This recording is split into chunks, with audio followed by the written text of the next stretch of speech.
You wake at 3 in the morning, not gradually, not because of a sound, not because of light through the curtains or the distant noise of a car. You wake all at once, completely, fully, as if something reached into your chest and pulled you out of sleep by the rib cage. For a second, you lie completely still, and your eyes go to the door, not the window, not the ceiling, not the far wall where the shadows move differently when headlights pass outside. The door. You don't know why. There's nothing there. The room is dark. The house is quiet.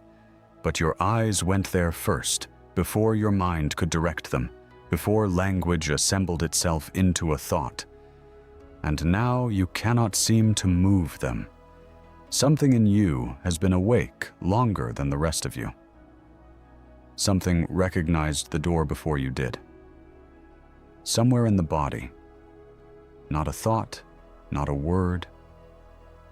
Nothing you could explain to anyone in the morning. Just a feeling that the thin space between you and the hallway is not as solid as it should be. That whatever is out there can get through. That whatever has been getting through has been doing it for a while. You close your eyes. Tell yourself you're tired. Tell yourself it's nothing. But here's the thing you've been trying not to name. This isn't the first time. Not the first night this month. Not the first night this year. The door. 3 in the morning. That feeling of something exactly at the boundary. The sense that you're not alone in the room, and also somehow not in danger, and also somehow not completely safe. That liminal state where you can't find the word for what's happening, because there isn't a modern word for it. There is an ancient one, though. And Solomon knew it 3,000 years before you were born. Before I go further, if you're here for a reason. Subscribe. The YouTube algorithm only sends these conversations to people who signal that they want them, and we have much more to show you, much more that the usual places have chosen not to tell you. Click subscribe, and the next conversation will find you. Now let me tell you what Solomon kept behind his door, and why it matters that tonight you don't sleep without understanding this. Every door is a threshold. I don't mean that poetically. I mean it as a structural fact. One that scholars of ancient Near Eastern religions, Solomonic manuscript tradition, and African spiritual cosmology arrived at independently from completely separate points of origin without having spoken to each other across the centuries. A threshold is not simply the transition between one physical room and the next. A threshold is the place in the architecture of space where the boundary between what is visible and what is not visible is at its thinnest. Where the membrane, and there is a membrane, however uncomfortable that word makes you, becomes permeable, where passage in both directions becomes possible. The bedroom door is the most critical threshold in any dwelling, because behind it is your most vulnerable state. Sleep, the state in which your conscious defenses are down. Your body is horizontal and at rest. Your voice is silent. Your will is suspended. The part of you that makes decisions, issues commands, stands up straight and says no. That part is gone completely for hours. Anything that wishes to approach can do so without resistance. Solomon understood this, not as metaphor, not as religious symbolism that pious people attach to ordinary experience, as operational reality. In the architecture of Solomon's life and protection, the bedroom door was not just wood and hinges. It was the boundary line, the place where demonic access, if not actively blocked, was most likely to occur, where an entity that could not enter during the day, while Solomon's conscious authority filled the room, would try its luck in the hours when consciousness had vacated. And he blocked it. For 40 years, Solomon kept an iron nail behind his bedroom door. 40 years. I want you to sit with that number for a moment. because the number matters as much as the nail. In Hebrew tradition, in the same scriptural tradition that gave Solomon his wisdom, his ring, and his authority over 72 named entities, the number 40 is not arbitrary.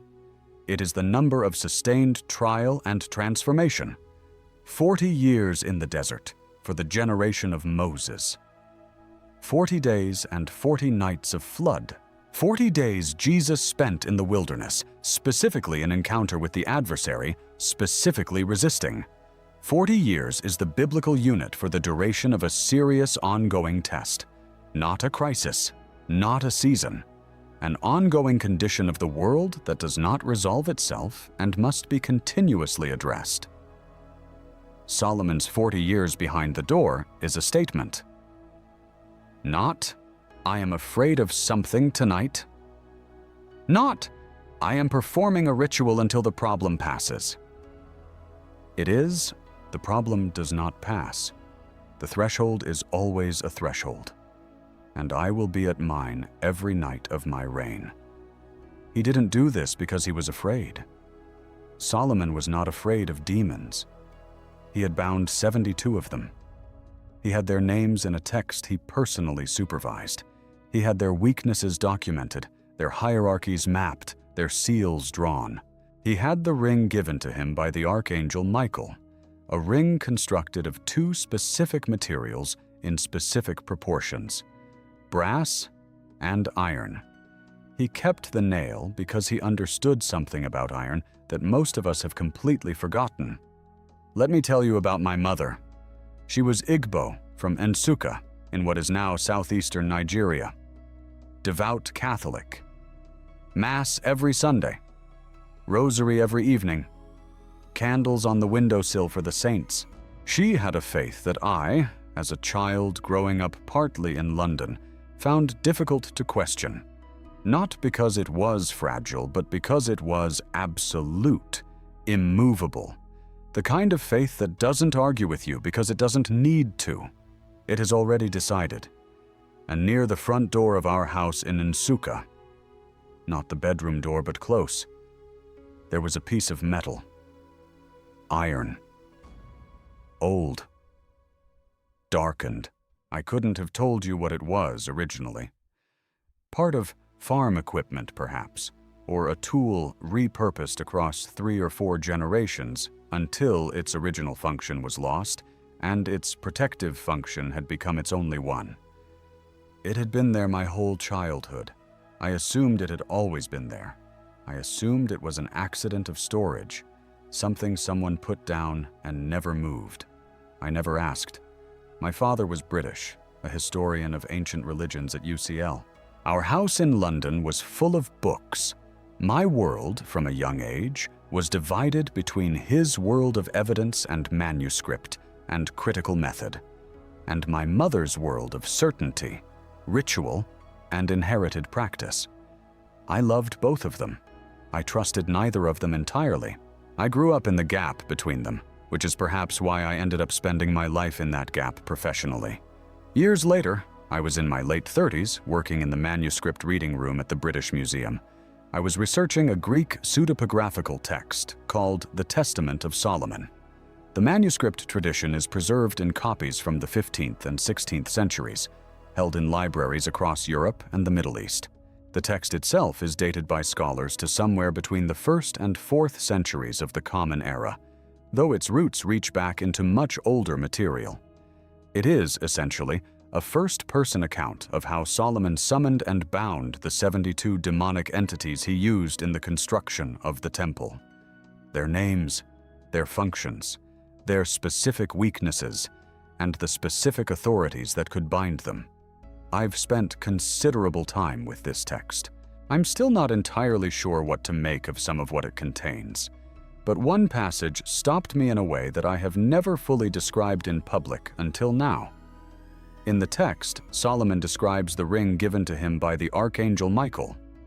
Not a decorative ring, not a symbolic ring. A functional ring with specific materials and a specific purpose. The ring was constructed of 2 components in specific combination. brass and iron. And when Solomon uses this ring to summon the demon Ornias, one of the most powerful entities described in the Testament, the demon trembles.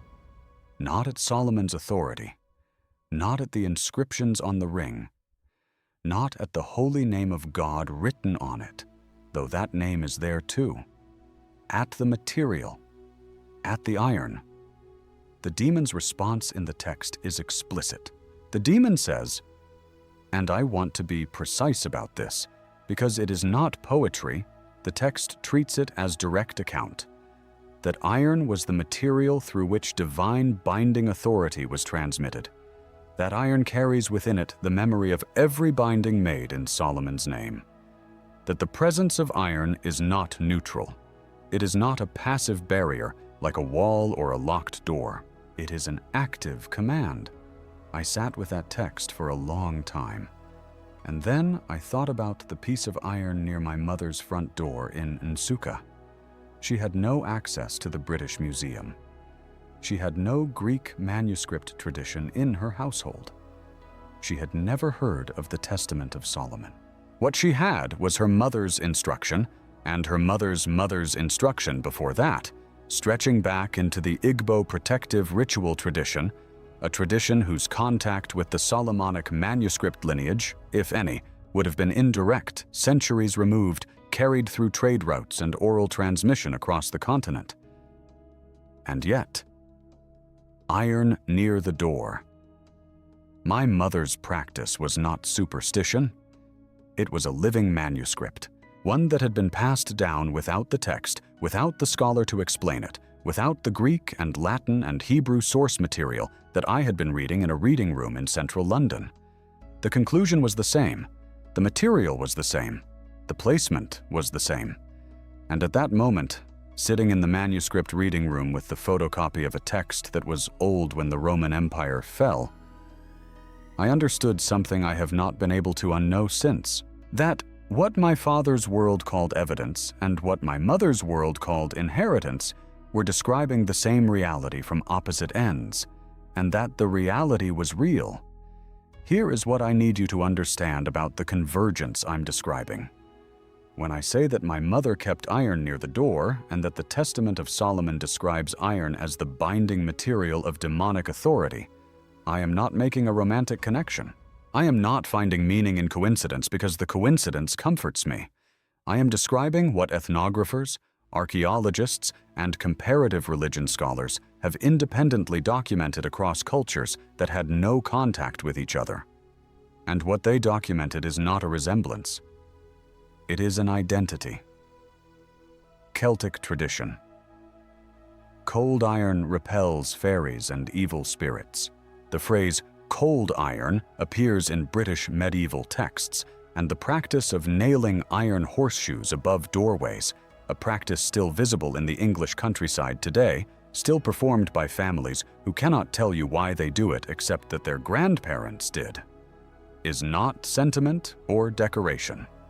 It is protective architecture, replicated across 1,000 years of British rural life.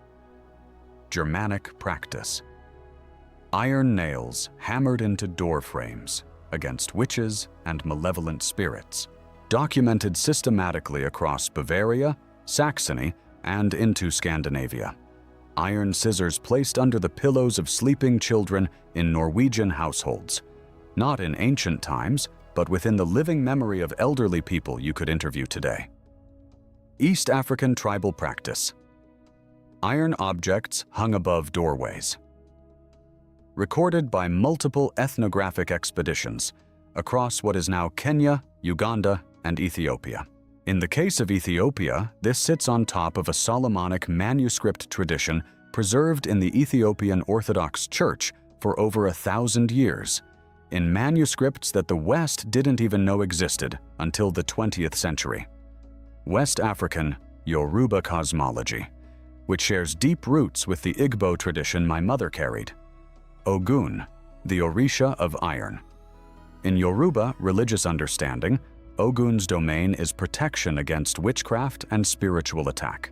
His sacred objects are iron objects, knives, nails, chains, blades.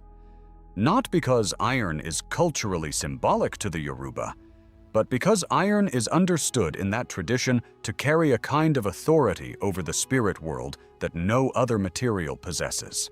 In the Journal of Religion in Africa, West African scholars have documented this not as folk belief, but as structured theological cosmology, with its own logic, its own texts, its own trained practitioners. These traditions did not meet in a conference room and decide to agree. No envoy from Celtic Britain traveled to Nsukka to compare protective ironwork. No Yoruba priest sat across from a Norwegian mother to explain why iron under the pillow made sense.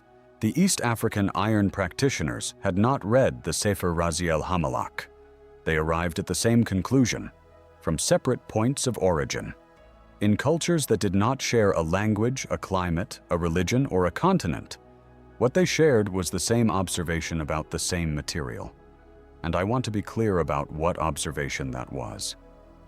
Iron does not hope. Iron does not ward off evil the way a candle wards off darkness. Iron commands.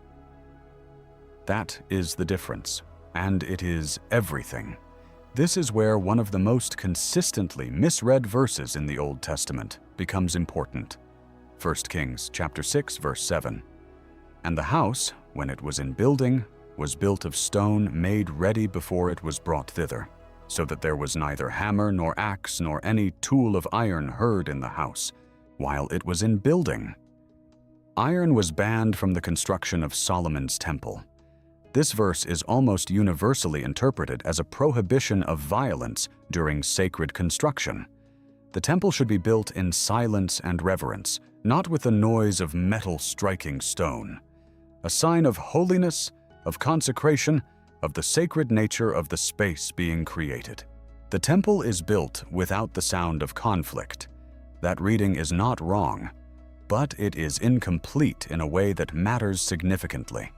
The Solomonic manuscript tradition, the same tradition that gave us the Testament of Solomon, the Sefer Raziel Hamalak, and the broader Solomonic textual lineage, offers an interpretation that, once you understand it, makes the prohibition make sense in a completely different way. And this interpretation is not speculation. It is consistent across multiple independent manuscript sources. Iron was banned from the temple construction not because it was too violent. Iron was banned from the temple construction because it was too powerful. Think about what this means. Solomon's temple was a public space. It was a communal house of worship, available to all the people of Israel, men, women, children, the ritually pure and the recently contaminated, the spiritually advanced and the spiritually naive, the faithful and the wavering. For a structure of that kind, a structure whose purpose was to be a threshold through which all people could pass in all conditions, a concentration of iron's binding authority would have been inappropriate. It would have been wrong for the space. Iron's power is directional. It is specific. It is a command that moves in one direction, against demonic access, and that command is not appropriate in a communal space where the people moving through include everyone. The iron structure would have been a fortress that served the spiritually prepared and potentially worked against the vulnerable, the confused, the recently spiritually compromised. An iron temple would have been, paradoxically, a dangerous temple. So Solomon reserved iron for personal use. His ring, his personal seals, his private chambers, his bedroom door. The same iron that was explicitly banned from the public house of worship was installed by Solomon in the most private, most personal, most vulnerable room of his dwelling. Because in his bedroom, behind that door, in the hours when the people and the courts and the ceremonies were gone, and it was just Solomon, horizontal, defenseless, asleep. That is exactly what he needed. Not community, not a threshold for all. A command for one. The Sefer Raziel Hamalak, an early medieval Hebrew manuscript rooted in the Solomonic manuscript tradition, addresses this directly. This text prescribes iron objects placed specifically at thresholds and doorways as the primary physical protection against malevolent spiritual entry. It does not recommend iron as one option among several. It prescribes iron, and the mechanism it describes is precise. The doorway is described in the text as a liminal boundary, the point in the physical architecture of a dwelling where the veil between the material world and the spiritual world is at its thinnest, where the rules that govern movement in the material world do not apply with the same force.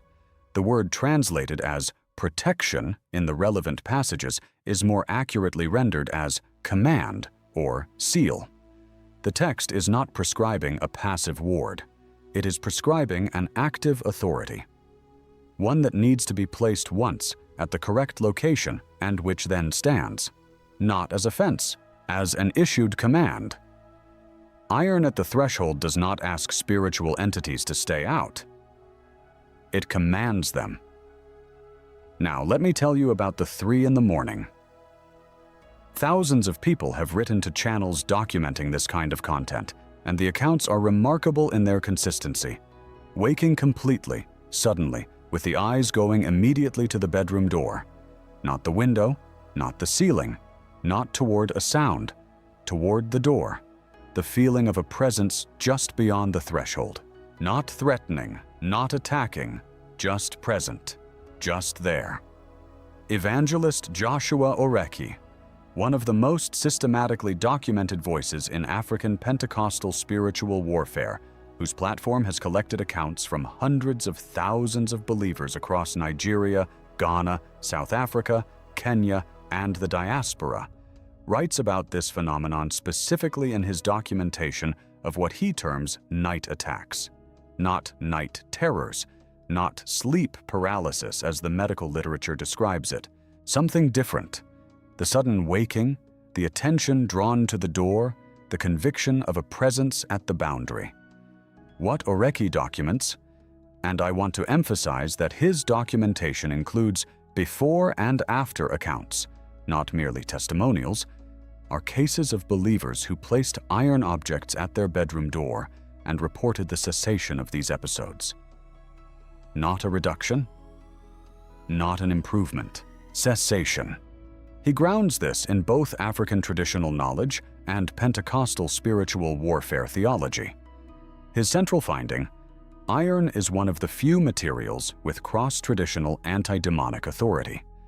Recognized in the Bible, recognized in the ancestral practices of West African communities, recognized in the Solomonic manuscript tradition, independently converged upon by multiple separate traditions. He says something that stays with me when I reread it. Placing iron at the door is not a request for protection. It is a statement that has already been issued before you arrived.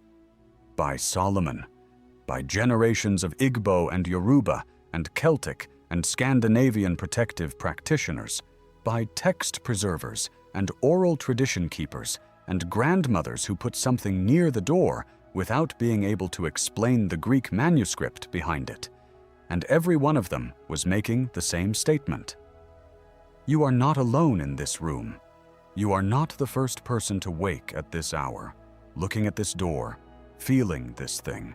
Millions of people have stood at this threshold, centuries of them, in houses that no longer exist, in languages that are extinct, in spiritual traditions that are partially preserved and partially lost. And every single one who understood this, who put the iron there and left it, woke up in the morning in a room where the threshold had been dealt with. You are not doing something new. You are completing a gesture that has been made 10,000 times before yours. And each time it was made, it held. Here is what most people miss when they discover this practice. They think the nail is a charm, and I understand why. The categories available to most people when they encounter a protective object placed near a door are superstition, charm, ritual, or faith object. These are the only categories modern life has preserved, and of those, charm is the most charitable. It admits that something is happening without requiring explanation. But a charm works by coincidence, or by accumulated psychological association, or by the faith of the person carrying it. If you believe, it works. If you stop believing, it stops working. If someone mocks it in your presence, you feel it weaken. A charm is a request, an expression of hope, an appeal to something that may or may not respond. The iron nail is not a charm. Let me tell you what the Testament of Solomon says about mechanism, because the text is not silent on this. It does not simply document the practice of iron, it explains the principle behind it, in language that I want you to actually hear. When the demon Ornias trembles at the iron in Solomon's ring, the text records what the demon says about why. And the concept the text uses is something scholars translate variously as memorial, or encoded record, or written memory. The idea is this: iron as the material through which the first great demonic binding was accomplished. Solomon's ring, Michael's gift, the instrument by which the 72 were named and contained, carries within its physical composition the record of that binding. Not metaphorically, the actual record. The memory of the first moment Solomon's ring touched the first demon and the binding held. The memory of every subsequent binding performed in the name of that authority. The memory of 72 entities being named, contained, sealed. When iron is present at a threshold, it does not signal protection. It presents credentials. Think about this differently for a moment. If someone approaches your door and presents official credentials from an authority that has jurisdiction here, not a verbal claim, not a gesture, but the actual physical document with the actual physical seal. The question of whether to comply is not a question. The document doesn't negotiate. The seal doesn't appeal to your willingness to believe in its authority. The authority speaks for itself. It has already been established. It is already in effect. Iron in the Solomonic framework is those credentials. When an entity approaches a threshold where iron has been placed, it is not encountering an obstacle it might overcome with sufficient force or sufficient persistence, or on a night when the person inside is spiritually low and doubting. It is encountering the record of its own category's defeat embedded in the material. The memory of binding, the memory of names being taken, the memory of the authority issued at the first great binding, still active, still in effect, never revoked.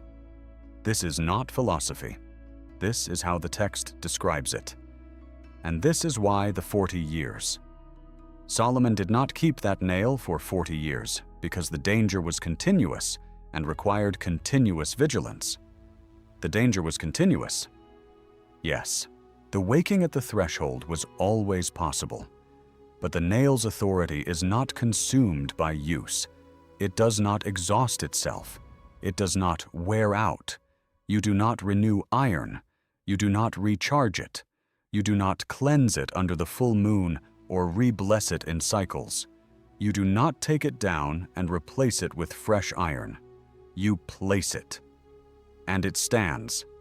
And what it says to whatever approaches that threshold in the dark hours, in the 3 o'clock hour you know so well, is not a prayer. It is a statement of prior authority, made in a language that has nothing to do with your faith or your doubt or your spiritual state on a particular Thursday night. The statement is, this binding was made before you arrived here. The record of it is embedded in this material. You already know what this material means. You have encountered it before, in the hands of the one who named you. You know what happened then. Turn around. And this is what changes about the 3 in the morning. You wake, your eyes go to the door. That feeling at the boundary. You know what that is now. It has a name. Not a medical name, not a psychological name. Though both exist and neither is wrong, the name it has in the tradition that understood it most precisely is a test of the threshold. It has been witnessed by practitioners across cultures who had no way to compare notes. And every single one of them, independently, after generations of observation, reached for the same material. Not prayer alone, prayer and iron. Not faith alone, faith and placement. Not ritual alone, the ritual that involves putting the specific material in the specific place and leaving it there. What you have been feeling at your bedroom door is not anxiety. It is not overactive imagination that you should gently dismiss. It is not a symptom of something that can be resolved by better sleep hygiene or by talking to someone about your stress levels, though those things have their place. It is a real thing, and it has a real response, and the real response has been documented in the same text that documented Solomon binding 72 entities, documented by Ethiopian monks who preserved a manuscript tradition for 1,000 years, documented by my mother in Nsukka, who put something iron near the front door without ever reading a manuscript in Greek. What changes when you understand this? The 3 o'clock waking changes, not because it stops immediately, though it may, but because what it means to you changes completely. You are no longer a frightened person lying in a dark room, exposed to something you cannot name and cannot address. You are a person who has inherited a 3,000-year-old battle, which has a 3,000-year-old answer, which costs less than a single cup of coffee and is available at every hardware store in the world. The 3 o'clock hour is not a sign of your vulnerability. It is a sign that you are standing at a threshold that has been recognized across every major spiritual tradition that ever documented this kind of encounter. You have been standing at the right door. You just haven't put the right thing behind it yet. I want to be precise here, because precision is what separates knowledge from folklore. I have gone through the relevant sources carefully, the Testament of Solomon, the Sefer Raziel, the West African documented practices, the Celtic and Germanic traditions. And I want to give you what they actually say, not what I wish they said. The nail, common iron, uncoated, unfinished, not painted, not galvanized. Not the kind with a shiny coating that protects against rust in wet conditions. That coating changes the surface composition of the metal. What the tradition consistently calls for in multiple independent sources is what the Celtic manuscript tradition called cold iron. Iron that has not been significantly heated, reworked, or alloyed since its manufacture. Iron in its basic worked state. In practical terms, the plain dark nail you buy in the hardware store, the kind that costs almost nothing and comes in a bag of 50. The uncoated, slightly rough-surfaced kind that has been sold in hardware stores for over a century and will rust slowly if left in moisture. That nail, not decorative iron, not antique reproductions, not symbolic iron objects sold by spiritual supply shops with elaborate packaging. The ordinary nail. The placement. Behind the bedroom door.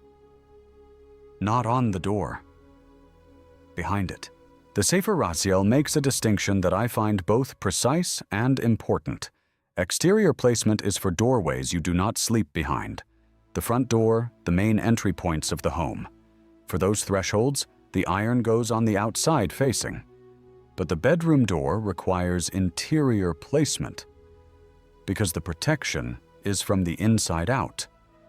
You are sealing the threshold from within the space you are protecting.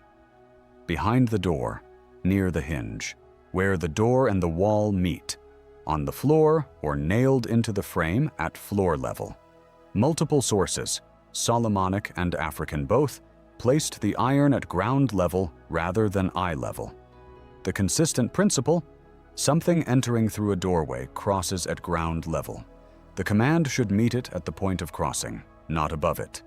You can lay the nail on the floor behind the door, near the hinge, and leave it there. You can nail it into the wooden baseboard at that same point. Both have precedent. What matters is the placement. Behind the door, near where the door meets the wall, at floor level.